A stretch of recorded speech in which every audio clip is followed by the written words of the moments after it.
Hello! It is still a hair clip, t-shirt, peanut butter M&M kind of day. That's because it's the same day that I finished reading Prince Caspian. I want you to see my necklace. Can you see that? It's my Voyage of the Dawn Treader charm. Here's a couple copies. This is the one that says, not for sale in America, in the USA. It tells me how much it cost in the United Kingdom. 25p, does that mean 25 pence? I don't know. In Australia, it was recommended to be 75 cents. New Zealand, 75 cents. Canada, $1.15, but not the USA. And yet I have it. The cover goes all the way around. And that's the same cover that's on these new ones, right?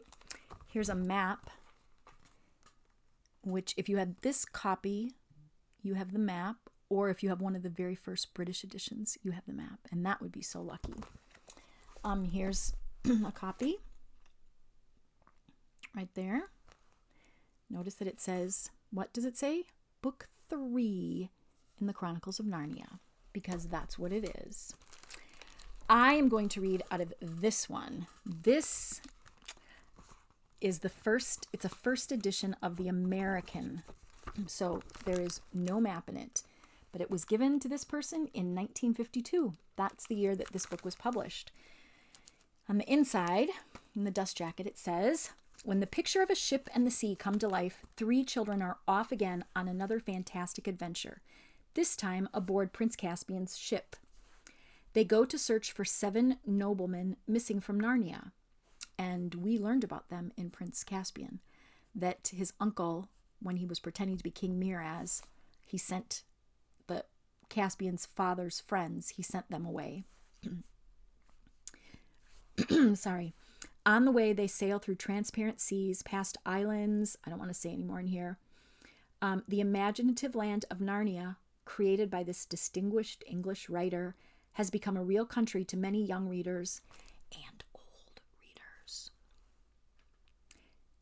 who have followed these same children in the first 2 books, The Lion, Witch, and the Wardrobe, and Prince Caspian, the first 2 books.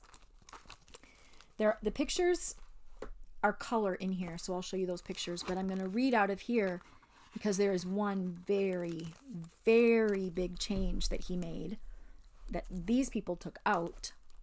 It's not going to be for a while. When we get there, I'll tell you what it is. There's actually one thing in the very first chapter that's changed.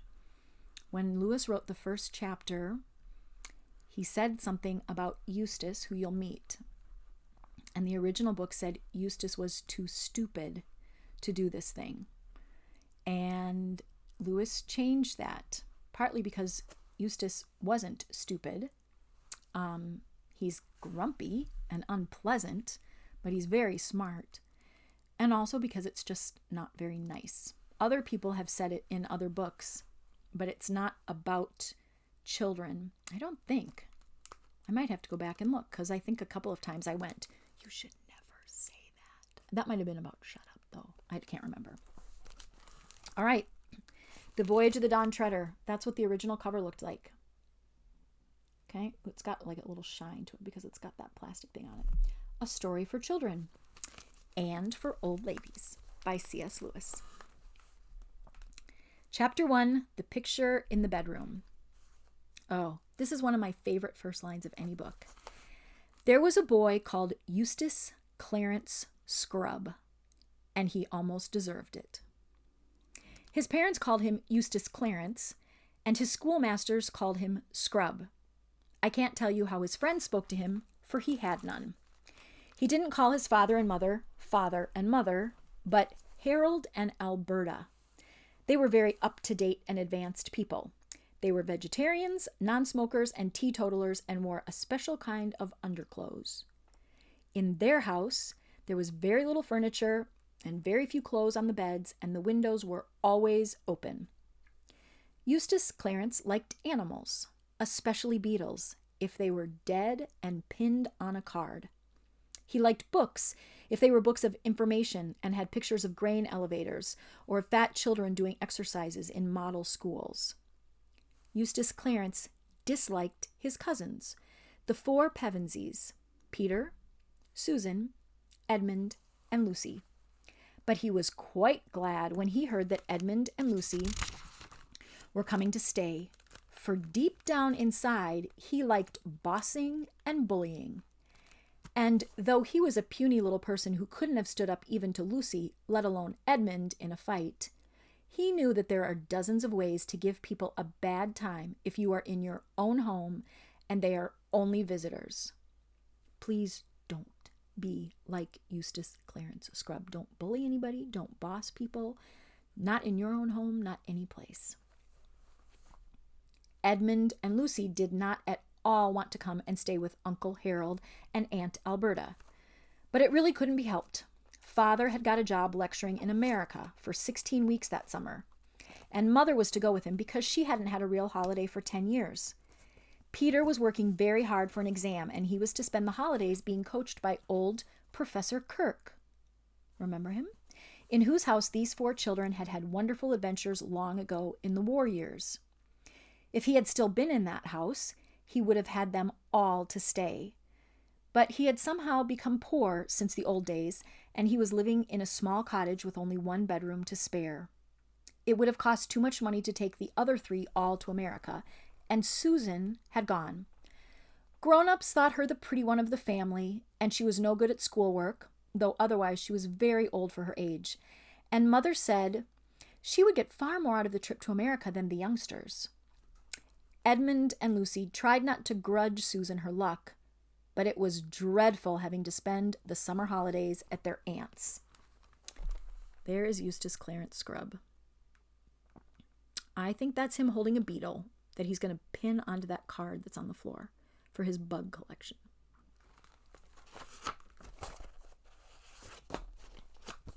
I'll be honest. I like beetles better if they're dead too, because I just don't like bugs around. Okay.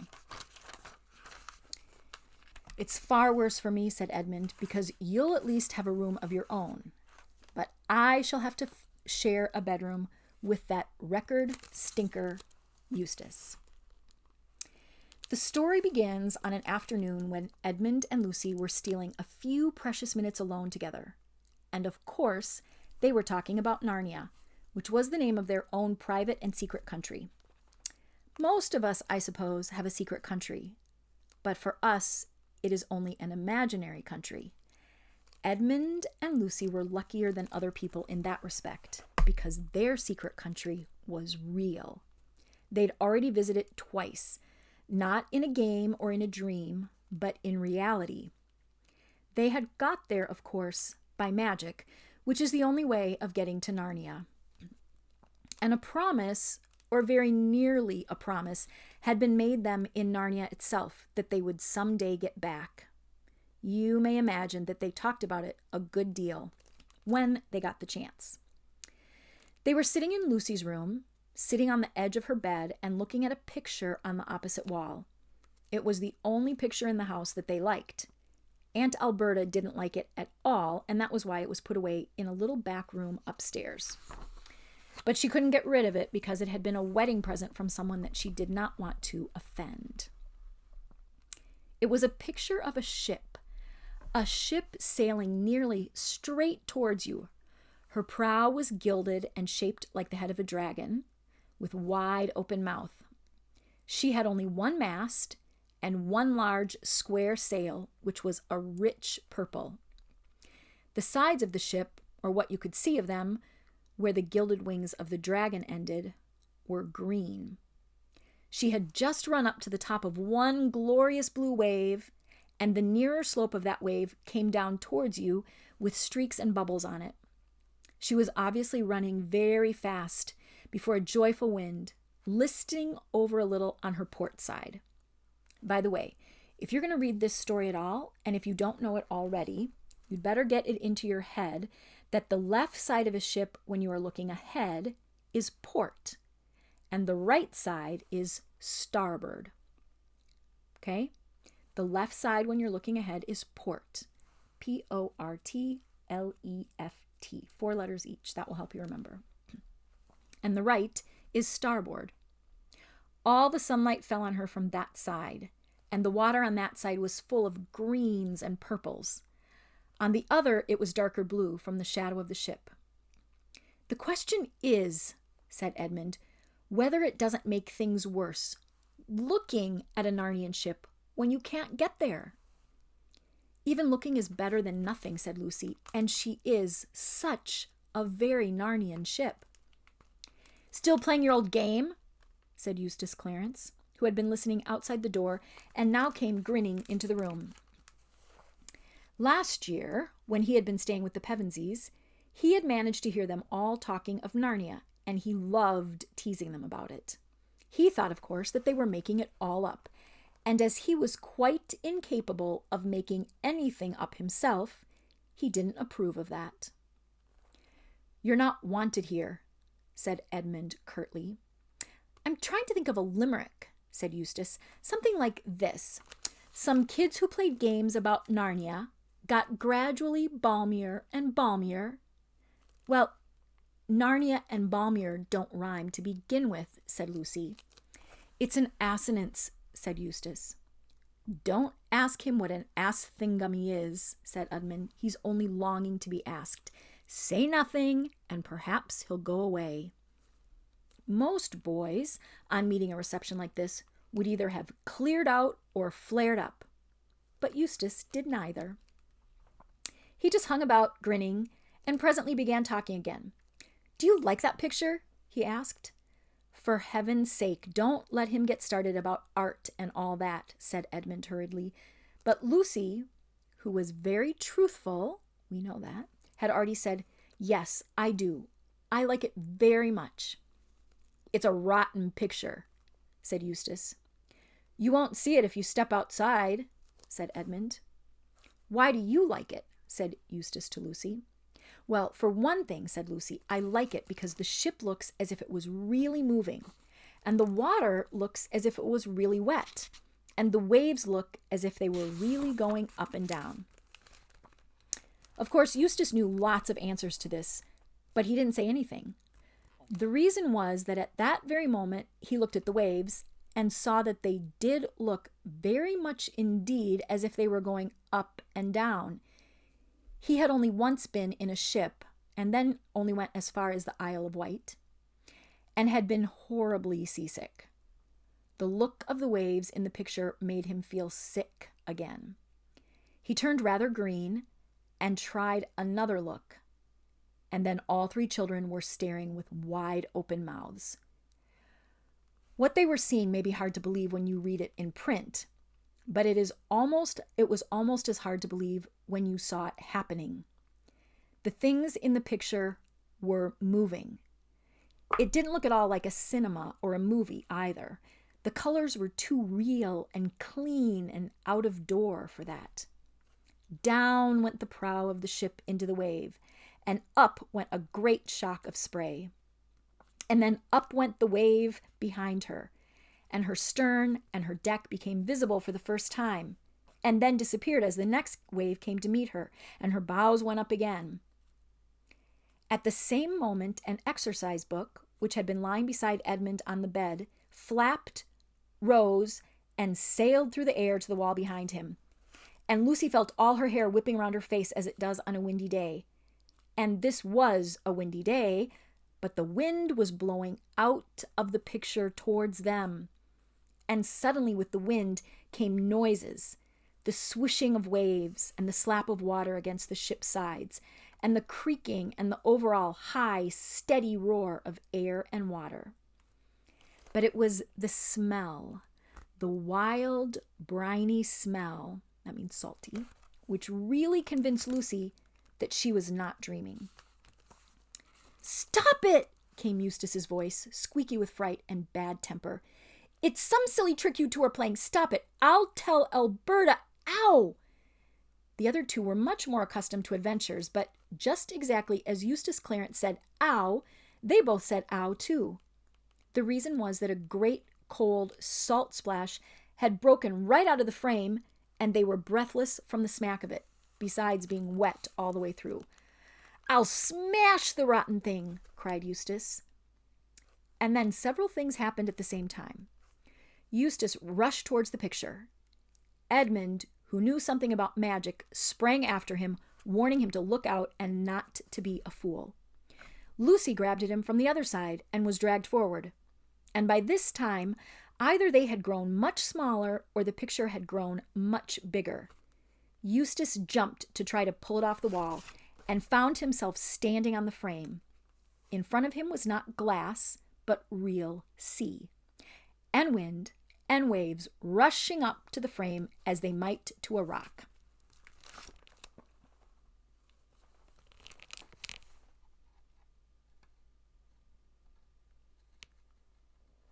There's the green boat with the purple sail, which kind of matches Lucy's dress, doesn't it?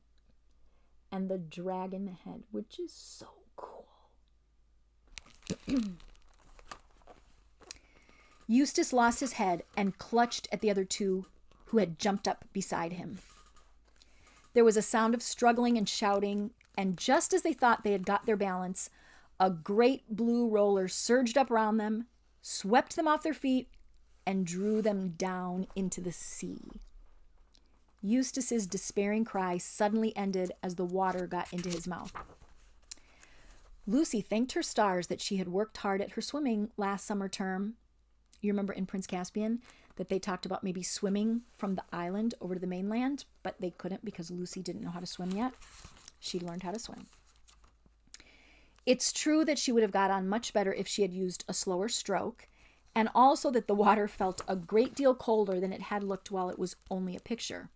Still, she kept her head, she kicked her shoes off, as everyone ought to do who falls into deep water in their clothes. She even kept her mouth shut and her eyes open. They were still quite near the ship. She saw its green side towering high above them, and people looking at her from the deck. Then, as one might have expected, Eustace clutched at her in a panic, and down they both went. When they came up again, she saw a white figure diving off the ship's side. Edmund was close beside her now, treading water, and had caught the arms of the howling Eustace. Then someone else, whose face was vaguely familiar, slipped an arm under her from the other side. There was a lot of shouting going on from the ship, heads crowding together over the bulwarks, ropes being thrown. Edmund and the stranger were fastening ropes around her. After that followed what seemed a very long delay, during which her face got blue and her teeth began chattering. In reality, the delay was not very long. They were waiting till the moment when she could be got on board the ship without being dashed against its side. Even with all their best endeavors, she had a bruised knee when she finally stood, dripping and shivering on the deck. After her, Edmund was heaved up. Then the miserable Eustace. Last of all came the stranger, a golden-haired boy, some years older than herself. Remember in the last book, all the colored pictures of him, he had very dark hair. I think they colored him wrong because it says he's golden-haired. Caspian! Gasped Lucy as soon as she had breath enough. For Caspian it was. Caspian, the boy king of Narnia, whom they had helped to set on the throne during their last visit. And there they are, seeing him.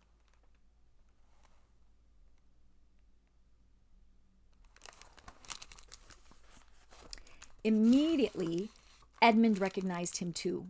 All three shook hands and clapped one another on the back with great delight. "But who is your friend?" said Caspian almost at once, turning to Eustace with his cheerful smile. But Eustace was crying much harder than any boy of his age has a right to cry when nothing worse than a wedding has happened to him, and he would only yell out, "Let me go! Let me go back! I don't like it!" "Let you go?" said Caspian. "Where?" Eustace rushed to the ship's side, as if he expected to see the picture frame hanging above the sea, and perhaps a glimpse of Lucy's bedroom. What he saw was blue waves flecked with foam, and paler blue sky, both spreading without a break all the way to the horizon. Perhaps we can hardly blame him if his heart sank. He was promptly sick. I think that means he threw up over the side of the boat. "Hey, Rheinelf," said Caspian to one of the sailors. Bring spiced wine for their majesties. You'll need something to warm you up after that dip. He called Edmund and Lucy their majesties because they and Peter and Susan had all been kings and queens of Narnia long before his time. Narnian time flows differently from ours. If you spend 100 years in Narnia, you would still come back to our world at the very same hour of the very same day on which you had left. And then, if you went back to Narnia after spending a week here, you might find that 1,000 Narnian years had passed, or only a day, or no time at all. You never knew till you got there. Consequently, when the Pevensey children had returned to Narnia last time for their second visit, it was for the Narnians as if King Arthur came back to Britain, as some people say he will, and I say the sooner the better. Reinulf returned with the spiced wine steaming in a flagon and 4 silver cups. It was just what one wanted, and as Lucy and Edmund sipped it, they could feel the warmth going right down to their toes. But Eustace made faces and spluttered and spat it out and was sick again and began to cry again and asked if they had any Plumptree's Vitaminized nerve food. And could it be made with distilled water? And anyway, he insisted on being put ashore at the next station. "This is a merry shipmate you've brought us, brother," whispered Caspian to Edmund with a chuckle. But before he could say anything more, Eustace burst out again. "Oh, ugh, what on earth is that? Take it away, the horrid thing." Now, he really had some excuse this time for feeling a little surprise. Something very curious indeed had come out of the cabin in the poop. You need to know that poop in a boat is not what we mean when you say it. Okay? Let me show you what he saw. This! Do you know who it is? Our favorite mouse. Even more favorite than Mickey. And it was slowly approaching them. You might call it, and indeed it was, a mouse, but it was a mouse on its hind legs, and it stood about 2 feet high. A thin band of gold passed around its head under one ear and over the other, and in this was stuck a long crimson feather. As the mouse's fur was very dark, almost black, the effect was bold and striking. Its left paw rested on the hilt of a sword, very nearly as long as its tail. Its balance, as it paced gravely along the swaying deck, was perfect, and its manners were courtly. Lucy and Edmund recognized it at once. Reepicheep, the most valiant of all the talking beasts of Narnia, and the chief mouse. It had won undying glory in the second battle of Baruna. Lucy longed, as she had always done, to take Reepicheep up in her arms and cuddle him. But this, as she well knew, was a pleasure she could never have. It would have offended him deeply. Instead, she went down on one knee to talk to him. Reepicheep put forward his left leg, drew back his right, bowed, kissed her hand, straightened himself, twirled his whiskers, and said in his shrill, piping voice, "My humble duty to your majesty, and to King Edmund too." Here he bowed again. "Nothing except your majesty's presence was lacking to this glorious adventure." "Ugh, take it away," wailed Eustace. "I hate mice, and I never could bear performing animals. They're silly and vulgar and sentimental." "Am I to understand," said Reepicheep to Lucy after a long stare at Eustace, "that this singularly discourteous person is under your majesty's protection? Because if not—" At this moment, Lucy and Edmund both sneezed. "What a fool I am to keep you all standing here in your wet things," said Caspian. "Come on below and get changed. I'll give you my cabin, of course, Lucy, but I'm afraid we have no women's clothes on board. You'll have to make do with some of mine. Lead the way, Reepicheep, like a good fellow." "To the convenience of a lady," said Reepicheep. Even a question of honor must give way, at least for the moment." And here he looked very hard at Eustace. But Caspian hustled them on, and in a few minutes Lucy found herself passing through the door into the stern cabin. She fell in love with it at once. The 3 square windows that looked out on the blue, swirling water astern, the low cushioned benches round 3 sides of the table, the swinging silver lamp overhead, dwarf's work, she knew at once by its exquisite delicacy, and the flat gold image of Aslan the lion on the forward wall above the door. All this she took in a flash. For Caspian immediately opened a door on the starboard side and said, "This will be your room, Lucy. I'll just get some dry things for myself." He was rummaging in one of the lockers while he spoke. "And then I'll leave you to change. If you'll fling your wet things outside the door, I'll get them taken to the galley to be dried." Lucy found herself as much at home as if she had been in Caspian's cabin for weeks. And the motion of the ship did not worry her. For in the old days, when she had been a queen in Narnia, she had done a good deal of voyaging. The cabin was very tiny, but bright with painted panels, all birds and beasts and crimson dragons and vines, and it was spotlessly clean. Caspian's clothes were too big for her, but she could manage. His shoes, sandals, and sea boots were hopelessly large, but she didn't mind going barefoot on board ship. When she had finished dressing, she looked out of her window at the water rushing past and took a long, deep breath. She felt quite sure that they were in for a lovely time.